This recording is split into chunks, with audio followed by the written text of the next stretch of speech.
1912 is a podcast about the expulsion of more than 1,000 Black residents from Forsyth County, Georgia, and its lasting impact on the families affected. For an episode guide, maps, photos, and more, visit us online at atlantahistorycenter.com. This episode contains strong language and descriptions of violence. Please take care while listening.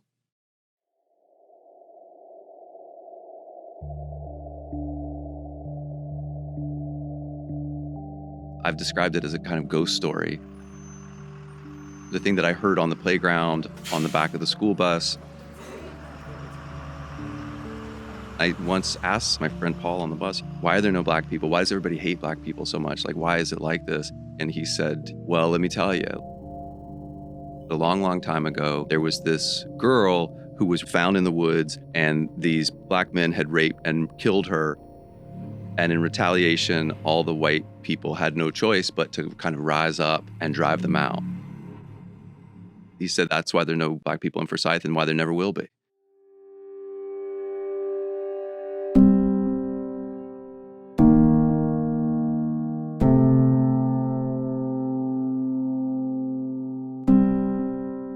Patrick Phillips was a child when he heard the story of 1912 for the first time. More than 60 years had passed since Black residents from Forsyth fled their homes and livelihoods following 2 accusations of rape. Those accusations led to the mob deaths of 3 young Black men from the county, one of whom, Rob Edwards, was lynched in the Cumming Square. Decades later, some white residents of Forsyth maintained a sense of pride about the expulsion. But as people like Patrick's family moved to the county, discontent started to grow between old and new residents. In just 7 years, a murder attempt, 2 major civil rights marches, a visit from Oprah Winfrey, and a call for change from the governor of Georgia himself cast an unwanted spotlight on Forsyth County's history of racial violence. A spotlight that would force Forsyth to change face. I'm Rose Scott, an Atlanta journalist and host from NPR member station WABE. And I'm Sophia Dodd. I'm a researcher with Atlanta History Center. This is 1912, a podcast from Atlanta History Center Originals, distributed by WABE.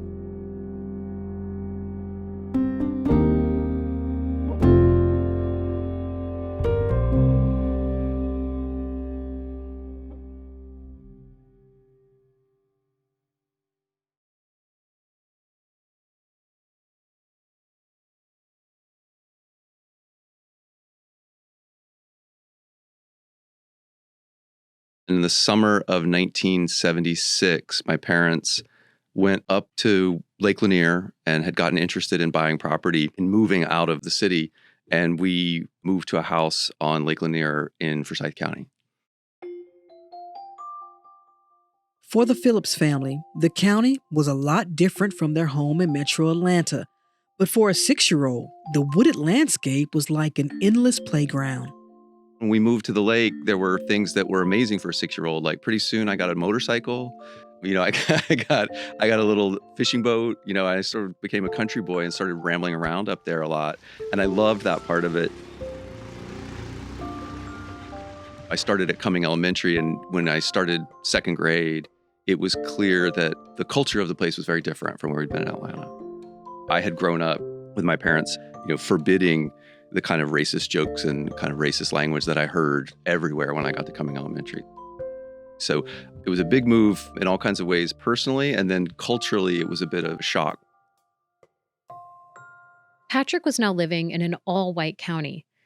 They were a decade removed from the height of the civil rights movement, and yet Forsyth seemed unaffected by the changes led by Georgia's own Reverend Martin Luther King Jr., 40 miles south in Atlanta. A lot of the kids I met there had never been to Atlanta, were really terrified of Atlanta. Some of them, when I was in 2nd grade, would say, one time we went to a Falcons game, and they would describe this with horror about having seen Black people there, and they portrayed Atlanta as a sort of crime-infested, horrible place. But racist comments from children and adults didn't go without conflict. With rapid development following Lake Lanier's creation, more people began moving to the county. And it became clear there were two opposing forces, those who welcomed change and those who didn't. We were Lake people who had moved up from Atlanta, and this became the two cultures of Forsyth. There were the old families who had been there for generations, and then there were new arrivals like us who tended to be, my dad was a kind of yuppie commuting to Atlanta, and this was the big cultural divide. While county officials enthusiastically supported the Lake Lanier project throughout the 1950s, desegregation in the 60s brought Black visitors to Forsyth. However, some residents continued to believe they had a right to live in an all-white county. In 1968, a month after the assassination of Dr. Martin Luther King Jr., Black campers from an Atlanta youth group traveled to Lake Lanier for an overnight trip. White men from Forsyth surrounded the group and told the campers to be out of the county by nightfall, or they'd return with 300 men to force them out. The counselors tried calling the Forsyth County Sheriff, who, according to reports, told them it would be in their best interest to leave, as no Black people were allowed in the county after dark. The counselors quickly got the young campers into their cars, but one of the vehicles wouldn't start. They pushed the car and a small dinghy they brought over to the Gwinnett County side of the lake. They hoped by pushing their belongings just over the county line, they'd be able to retrieve them later.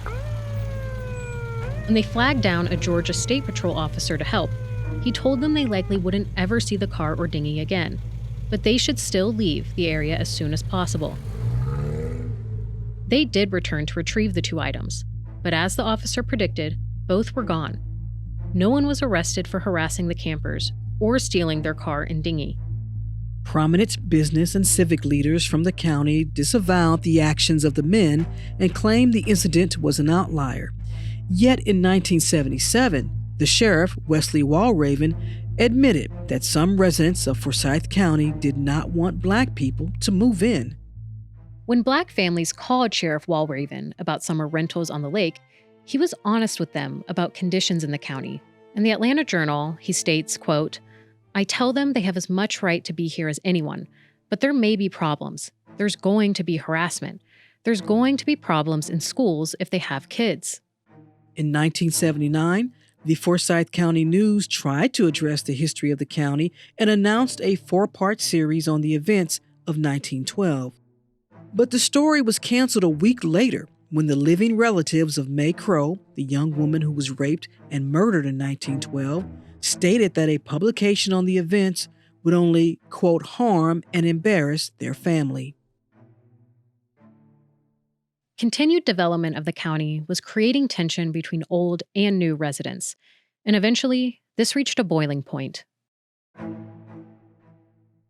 In 1980, an Atlanta firefighter named Miguel Marcelli, he and his girlfriend came up to a company picnic beside the lake. He was originally from the Virgin Islands, so he didn't know, he had not gotten the word that Forsyth County was unsafe. And a guy named Melvin Crow, who was descended from the original May Crow from 1912, he and a friend shoot Miguel Marcelli in the head.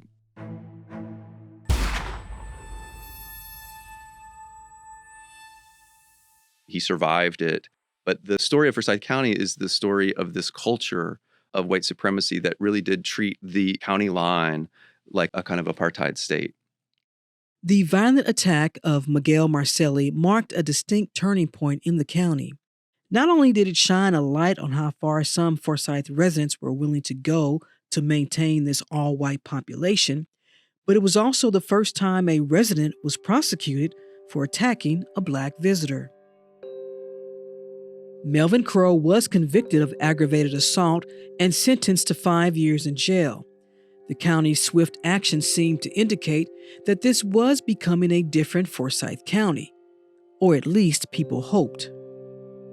Then, 7 years later, another major instance of racial violence rocked the county and became national news, even prompting Oprah Winfrey to visit.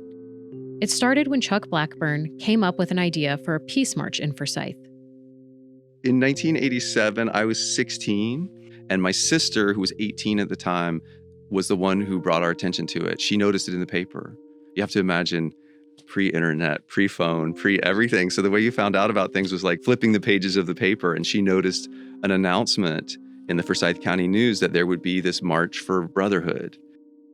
I later learned that the reason that ad was in the paper was that a guy named Charles Blackburn, Chuck Blackburn, had moved to the county from San Francisco, and he was a martial arts teacher. He had a karate school, and he heard all of the same kind of language. He had the same shock we felt on moving to Forsyth. He decided to do something about it. And it was time for the King holiday. So the Martin Luther King holiday was in its second year, and that was still controversial. People in places like Forsyth hated the King holiday, just mocked it. And what happened then is Chuck Blackburn's karate school started getting death threats over the phone. Blackburn canceled the march in fear of what his neighbors might do. That fear was felt by many white people in Forsyth, who objected to the continued harassment of Black people. Oprah Winfrey said a lot of white people in Forsyth are afraid of other white people. And that was absolutely our experience. It was a place where people would threaten to burn you out. They'd say they're going to shoot your dog. And there were people in Forsyth County who followed through on that kind of thing sometimes.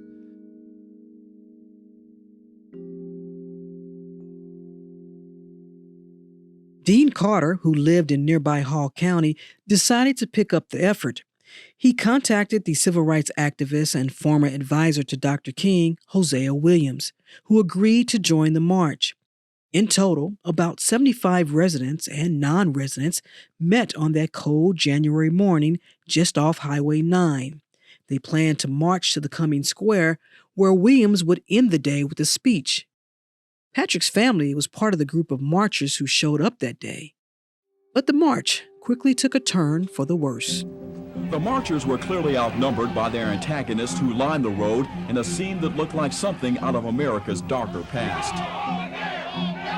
The marchers were stopped by a mob of 500, something like that. There were Klansmen, there were people carrying nooses, they were throwing rocks and bottles, and they surrounded the marchers. 1,700 National Guardsmen, nearly 200 GBI And eventually, agents and the Georgia over Bureau of 600 Investigations and the county sheriff started arresting people who were committing violent acts, and they found that a lot of them were armed. And this led to real concern that somebody was going to get killed because this tiny line of marchers was being swarmed. Blacks and whites marched together hoping to avoid violence, but they quickly became the targets of rock and bottle throwing. Marchers who drove to Forsyth were able to leave the county quickly, but Patrick's family had driven to the march from their home on the lake. They had to navigate getting back safely after seeing familiar faces in the crowd of violent counter-protesters.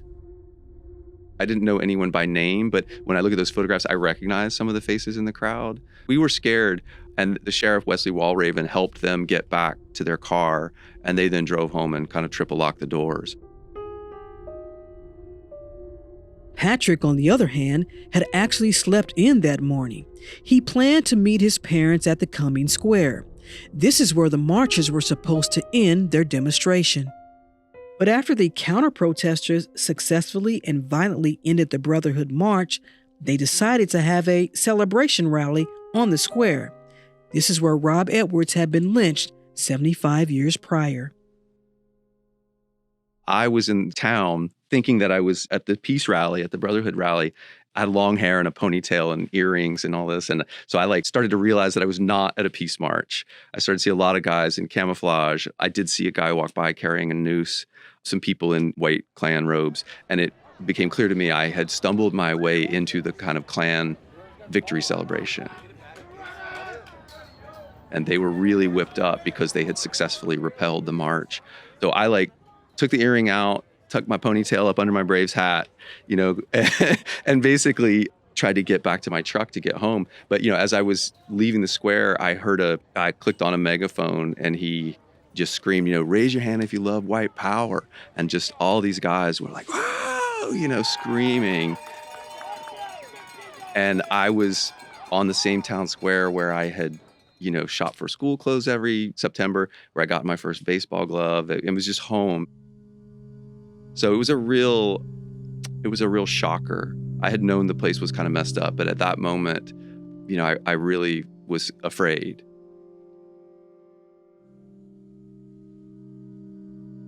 What Patrick and his family didn't realize was this was about to become national news. The violent attacks at the Brotherhood March created an outcry beyond what anyone in Forsyth could have imagined. Not much is routine in coming this week. One of the fastest growing counties in the state. Viewpoint among community leaders, it's that Over the course of the next week, the Atlanta Constitution, AP News, the New York Times, and papers across the United States were reporting on the events of that Saturday and the decades-long informal ban on Black people in the county. That protection is going to exemplify. Politicians, civil rights leaders, and the governor of Georgia began calling for change. At the time of the march, the city of Atlanta was putting in a bid to host the 1996 Olympics. If chosen, Atlanta would be welcoming hundreds of thousands of worldwide visitors to the state. But how could Atlanta claim it would be safe for a diverse array of travelers when just north of the city limits, marchers calling for tolerance were being attacked by white supremacists? We will march, we will boycott, we will do whatever comes within the purview of nonviolence. As soon as Hosea Williams made it back to Atlanta, he vowed to return to Forsyth. A week later, he and 20,000 others marched along Highway 9, and this time, they successfully made it to the Cumming Square. This caught the attention of Oprah Winfrey, whose talk show, The Oprah Winfrey Show, had only been running for 5 months. She decided to meet with residents of Forsyth and try to understand why so many wanted to maintain an all-white county. We bring you today to Forsyth County, Georgia, just 30 miles north of Atlanta, which in the past few weeks has gained the reputation of being a hotbed of racism and the current battlefield of the civil rights movement of this decade. It's such a trip, the whole thing, because I remember seeing people who were racist, but also really excited that Oprah was in town. So kind of bigots who were also a little bit starstruck. Hello, everybody.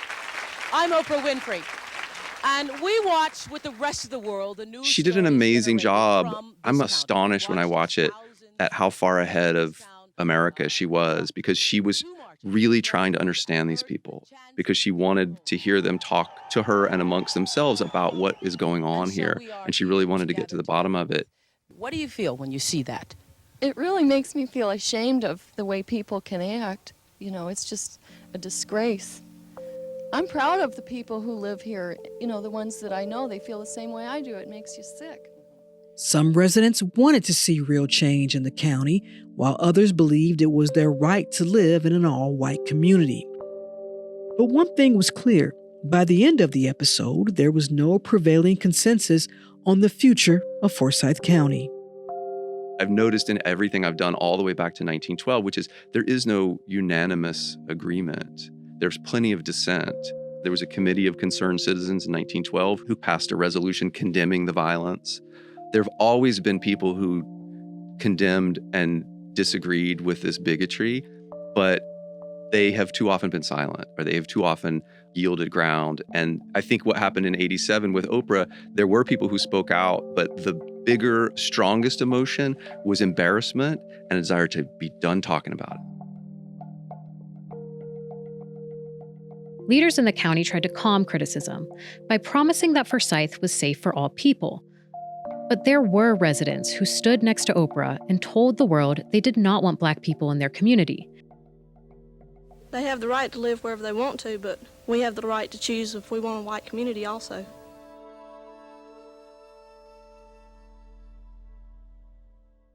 There was no denying that Forsyth was not yet the welcoming place county officials wanted it to be. For generations, families had lived in an all-white community, and many wanted it to stay that way. After the airing of the episode, Forsyth once again made national news. We talked to other white residents about their experiences during the 1987 marches and the Oprah Winfrey Show. Many felt the episode didn't accurately represent them or the Forsyth they knew. They didn't get the people that actually lived here, say the salt of the earth people that lived here. They picked people that they knew that would say what they wanted to say. That's Larry Hughes. He has strong opinions on the 1987 marches and Oprah Winfrey's live show. For one, he adamantly believes that most of Forsyth's residents didn't involve themselves in either event. But he doesn't deny that the lynching and forced displacement of Black residents happened in 1912. Larry and the other white residents we talked to aren't just longtime residents of the county, they are the grandchildren of white families who lived through the 1912 expulsion. I think the majority of people cared what happened. That's what I want to say. They did. They believed in, at that time, in our government, in our system. But I know certain families that was involved with what took place, and their story is a little bit different. And I knew one fella that's grandfather or great-grandfather was with the group of people that done whatever they done. And that side of the story is different. And how did those white families cope with participating in the lynching of Rob Edwards and later expelling the county's entire black population? Well, they told themselves they were justified. They thought that justice was done, that it was justified doing what took place. But see, I don't know the other side of that story. I know what I've heard and been told, but I don't know. Another white resident, Martha McConnell of the Historical Society of Cumming, Forsyth County, heard the story of 1912 from her grandmother. My grandmother's told me something you can tell a 4 or 5-year-old about what happened in 1912.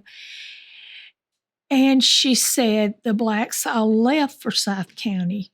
And that's how I still say it now. Now, some people say run out of Forsyth County, but I still say it the way my grandmother did when she told the story about her mother's friend. Her mother was Ella Adelaide Rowe Rollins, and she was born in Pickens County. And she was the midwife or doctor of the community. She doctored a lot with herbs. And she would also go and deliver the babies. There was also a black midwife in the community, and sometimes they would just go together. My grandmother said that rumors were just, everybody you saw was just telling some story. She didn't think they were all true, but one day they heard a wagon going by. And 2 or 3 wagons go by a day, or somebody go by and walking and your dogs start barking, and that was big news. So they ran to the front door, and here was this black midwife with her husband and family, everything piled on a wagon. And my great-grandmother ran out and said, "What's going on? Where are you going?" And they said, "We just can't stay anymore. We're afraid to stay." And the midwife climbed down off the wagon, and they hugged, and they left, went on down the road, and they never saw him again.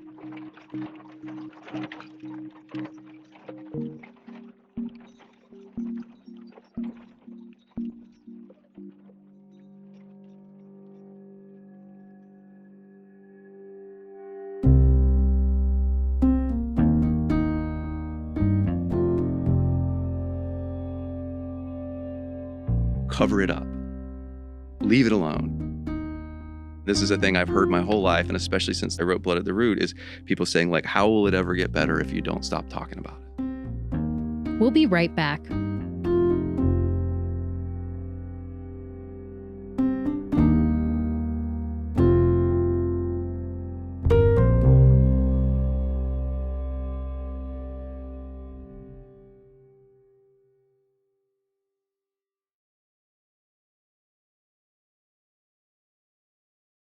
After the 1987 Brotherhood marches and airing of The Oprah Winfrey Show, heightened media attention put a spotlight on the history of the county. Still, questions remained about what happened to Forsyth's black residents. The events of 1912 and 1987 are still emotional and sometimes controversial topics in the county. A lot of the conflict that exists boils down to questioning just how many Forsyth residents were involved in the 1912 expulsion and the 1987 attacks on marchers. And for the white descendants we talked to, they believe that the 1912 expulsion was also mostly perpetrated by outsiders. George Perkle, another white descendant and member of the Historical Society, tells it like this. We have, I wouldn't say overwhelming evidence, but we have strong evidence that most of these people who came down and were the terrorists during what I call the reign of terror in Forsyth County came from the mountain counties, because they mentioned whitecaps. There were no whitecaps in Forsyth County. Admittedly, there were people who lived in Forsyth County who were part of that mob, but it was not everybody in the county. It was a certain group of people, and in fact, there were white farmers who stood up for these people, and they were told, if you don't shut up, you're next. It is true that not every white person in Forsyth County participated in the expulsion. The idea that the lynching and expulsion were largely led by outsiders is a commonly held belief, but it is not supported by newspapers or any other primary source documents. Newspapers do refer to night riders and whitecaps being involved, but it's important to point out that these group names were often used interchangeably because the expulsion of Black residents from Forsyth County happened before the Ku Klux Klan reorganized in 1915.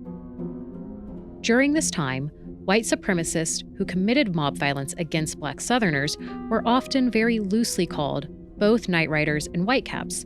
In fact, a lot of mob violence was simply called whitecapping or night riding. And when it comes to newspapers in Atlanta referring to these groups as mountain men, that's a reflection of how Atlanta journalists often referred to people from North Georgia.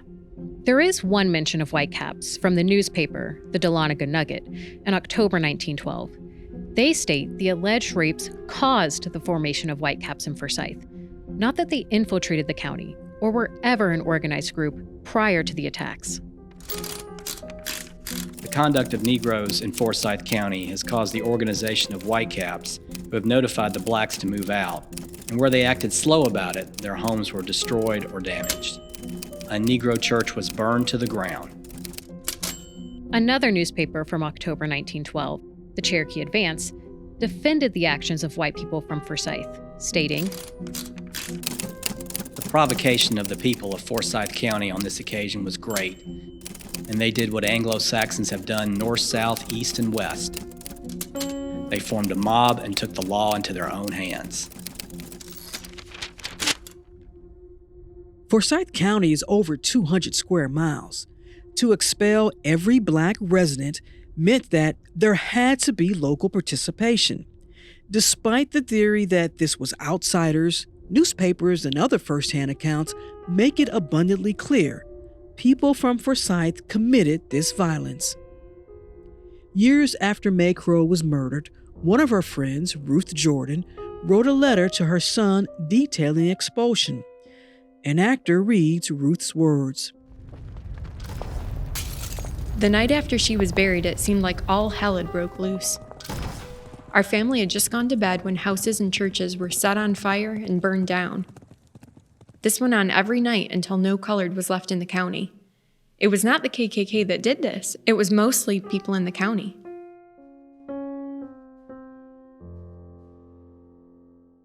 The expulsion in Forsyth County set off weeks of terror that went beyond its borders. It became a movement across multiple counties. But most of the neighboring counties had enough whites who resisted efforts to evict Black people. After weeks of farmers appealing to the governor of Georgia to put an end to the lawlessness, the New York Times reported, "An organized effort is being made to drive every Negro out of North Georgia counties. The anti-Negro movement began in Forsyth County, and it has spread until more than a dozen counties are involved. Bands of mounted men ride through the country at night and leave notices at the homes of the Negroes, warning them to leave. The anti-Negro movement had its inception in Forsyth County." And even if the sources are clear that white residents forced Black residents to flee in 1912, this was not the prevailing consensus in 1987. After the marches, then Governor of Georgia, Joe Frank Harris, ordered a biracial commission to investigate charges of stolen Black property. The question of land loss was more timely than ever, with property values in Forsyth County skyrocketing. On one side were white delegates from Forsyth. On the other were Atlanta-based delegates selected by civil rights groups.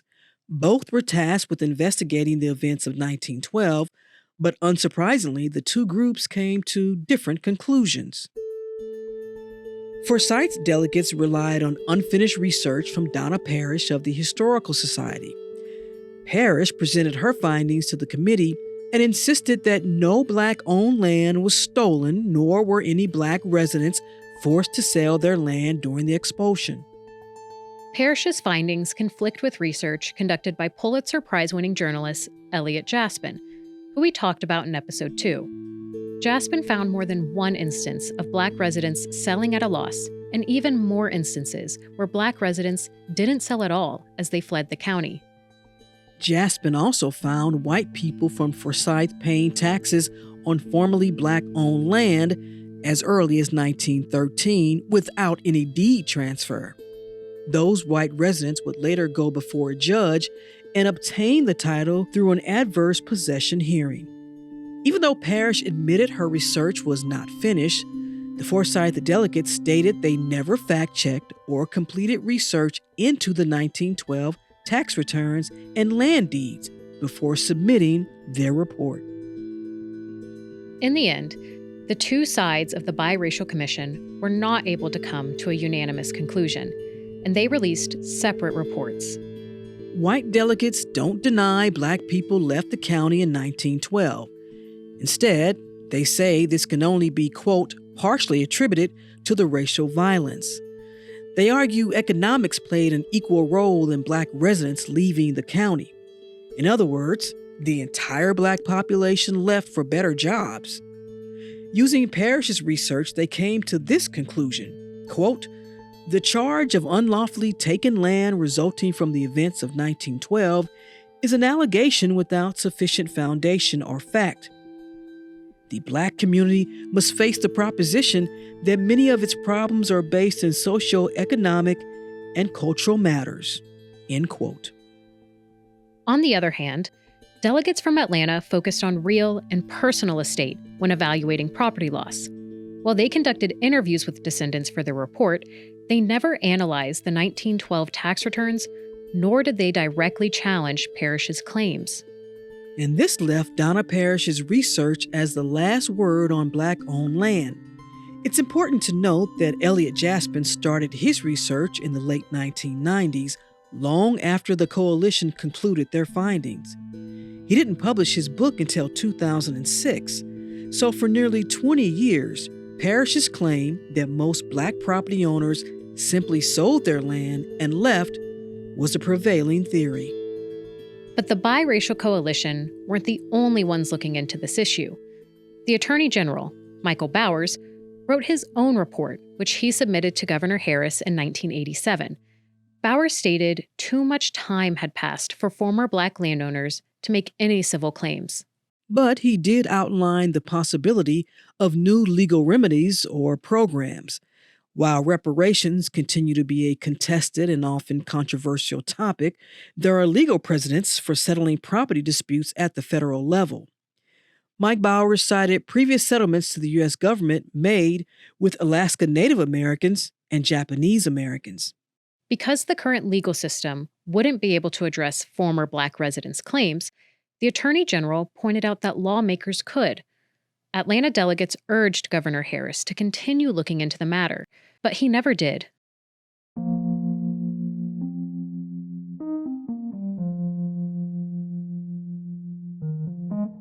The 1987 report from the Forsyth delegates was the last time anyone from the county made an official declaration about the history of Black-owned land.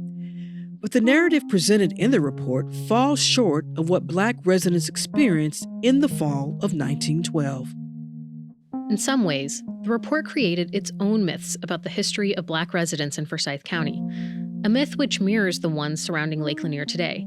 In both versions, white property owners aren't implicated in Black land loss. The truth is, more than 1,000 Black residents from Forsyth County fled racial violence in 1912. While the majority of Black residents were renters, they were still affected financially, losing their housing and livelihoods. The vast majority of Black landowners had no record of sale. Interviews with descendants, newspapers, and first-hand accounts make one thing very clear. They fled in fear, leaving behind acres of farmland and personal property. Black residents who did sell did so under extreme duress. Decades later, these residents, nor their heirs, were able to enjoy the same compensation their white counterparts did when property values exponentially increased. Most people don't think about who owned their land before them or about reparations. But for the county, that's where it gets uncomfortable. Cover it up. Leave it alone. This is a thing I've heard my whole life, and especially since I wrote Blood at the Root, is people saying, like, how will it ever get better if you don't stop talking about it? And like, this is a really deeply held belief by a lot of people in the county, I think, is that this is a troublemaker stirring this up, and we were almost over it. You know, it's almost done. So I think that was a prevailing view in '87, and it's the moment when the county starts really realizing that they got a PR problem. They got a big-time PR problem. And I think the fact that the county started to integrate a little bit in the early 90s, that it became possible for people of color to cross the county line without fear of violence, I think that started to change as it became clear this is going to cost people a lot of money. You know, the Olympics were coming in '96. Atlanta was getting closer and closer to the doorstep. And I think the economic impact of being known as this bastion of white supremacy, started to concern people. Since Patrick published Blood at the Root, there are people talking about it. And some groups are even working to preserve and memorialize this history.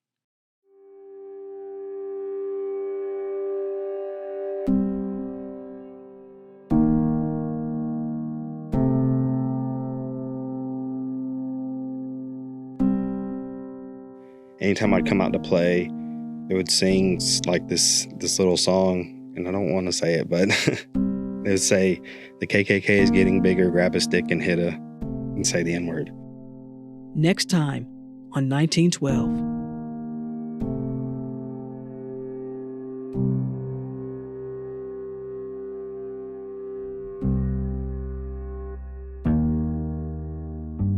"1912" is a production of Atlanta History Center Originals.